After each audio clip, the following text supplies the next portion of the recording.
decíamos, nuestra primera conversación esta tarde es para conversar con Gabriel Huerta Torres, él es superintendente del Cuerpo de Bomberos de Santiago. Queremos darle la bienvenida, Gabriel, y agradecerle por su tiempo con Infinita en un día tan trabajoso. ¿Cómo está usted? Hola, bien, ya acá en el cuartel general del Cuerpo de Bomberos, un poco haciendo el resumen de la emergencia de este incendio, junto con los comandantes que han tenido un trabajo, que son los encargados de la emergencia operativa, así que estamos haciendo una revisión de las cosas, cómo se han hecho y cómo se han trabajado. Gabriel nos decía, escuchábamos recién en la voz del delegado Durán, que la situación ya se encuentra controlada, al menos en términos de que el gas, digamos, este combustible, ya se había quemado completamente y eso ya no era un riesgo, sino que más bien estaba la emergencia ahora puesta en otro camión que parece que fue alcanzado por el accidente y que también tiene alguna carga que puede servir de combustible. ¿Eso es así? Sí, efectivamente, el camión de gas, que es un camión que transportaba 30 toneladas de gas, el gas ya se consumió, que era nuestra principal preocupación. No se trata de extinguir el fuego del gas, sino que se trata de mantenerlo controlado con la fuga encendida para evitar cualquier riesgo, que no se descontrolen los riesgos. Y el trabajo ahora es un camión que tiene, por las imágenes, tienen una especie de container, ¿no? Que transportaba elementos de ropa, cajas de cartón, embalados, y eso provocó que se incendiara, pero la atención más bien fue una atención secundaria. Lo prioritario siempre estuvo en el gas. Superintendente, a ver si aprovechamos de entender un poco, para quienes no somos especialistas, en qué consiste esta emergencia química. Digamos, entiendo que el gas es esta mezcla de butano con propano que con presión se logra poner en estado líquido, ¿no? Y lo que hay adentro de esa bombona es gas líquido, gas licuado.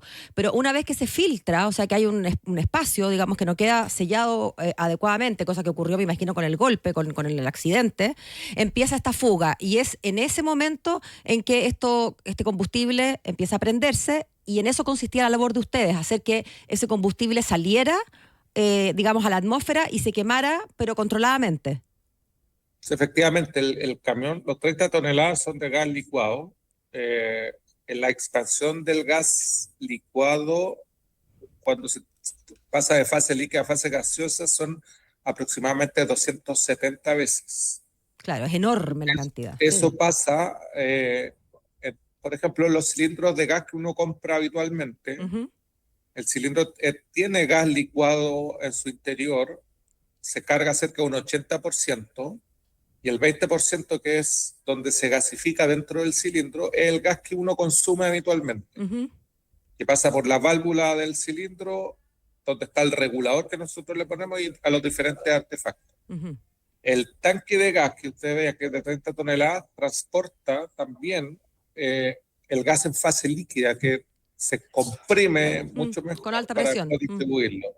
Lo que pasó en este accidente es que el camión se perforó aparentemente, ya sea por el tanque, por el manto, o a través de una válvula, que eso lo tienen que determinar los peritos, bajo una investigación, y sale el gas en fase líquida, que rápidamente gasifica porque a temperatura ambiente vuelve a su estado gaseoso. Gaseoso, se vaporiza naturalmente.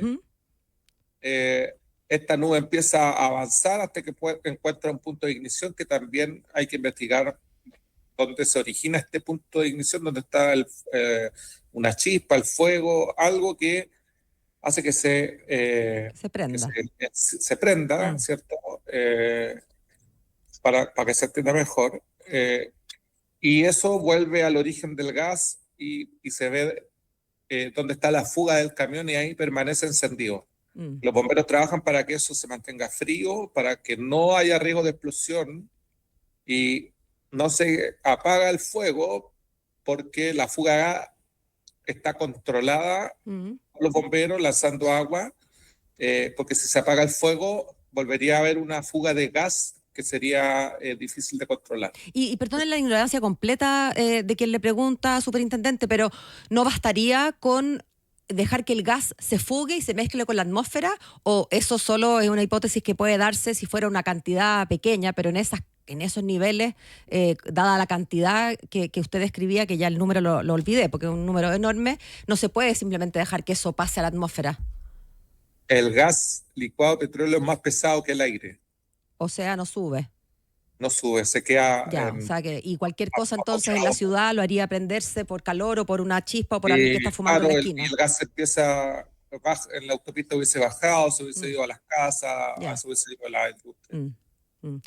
Una verdadera emergencia química. Superintendente, debiéramos a partir de esto tomar providencias como país respecto del traslado de estos camiones en ciertos horarios, en ciertas rutas, o eso es adelantarse mucho y más bien estar pensando en legislar, digamos, como que esto pudiera solucionarse y hay que tomar esto como lo que fue, un accidente, pero no da para consideraciones de ese tipo? No, lo más probable es que hoy, por ejemplo, todas las empresas transportistas revisen sus protocolos, sus procedimientos. Habitualmente aquí hay falla humana. Los accidentes en general son por falla humana.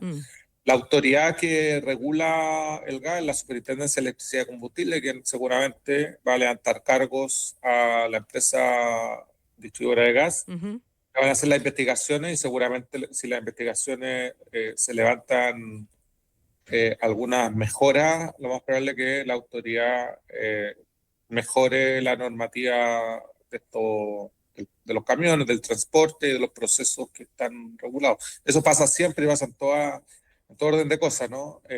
Hay una legislación, hay una normativa que se cumple, se tiene que fiscalizar. Cuando pasan estos accidentes se investigan para ver dónde están las fallas y si en esas fallas si hay opciones para incorporar mejoras en la legislación o en los protocolos, procedimientos de las compañías que distribuyen este material. Pero más allá de los protocolos o la eventual falla humana, que es la primera hipótesis con que se maneja, ¿a usted como especialista le hace sentido que, por ejemplo, se decidiera que este tipo de carga solo puede transitar en determinada hora y no, por ejemplo, en un horario hábil, como ocurrió hoy día cerca de las 8 de la mañana, en una autopista más tan transitada? En general, hay muchos materiales peligrosos que están regulados. El gas en general, como son materias de primera necesidad, no sé si es tan fácil regular, por ejemplo, los horarios. Entonces, accidentes quizás hay que regular otro tipo de cosas, pero no tan solo los horarios. Y seguramente la autoridad va a tener claridad después porque esto puede pasar en la noche también, y en general el tema de regular los horarios creo que no es la mejor solución, opción, ¿no? Porque finalmente en la noche esto puede pasar también y las consecuencias pueden ser otras.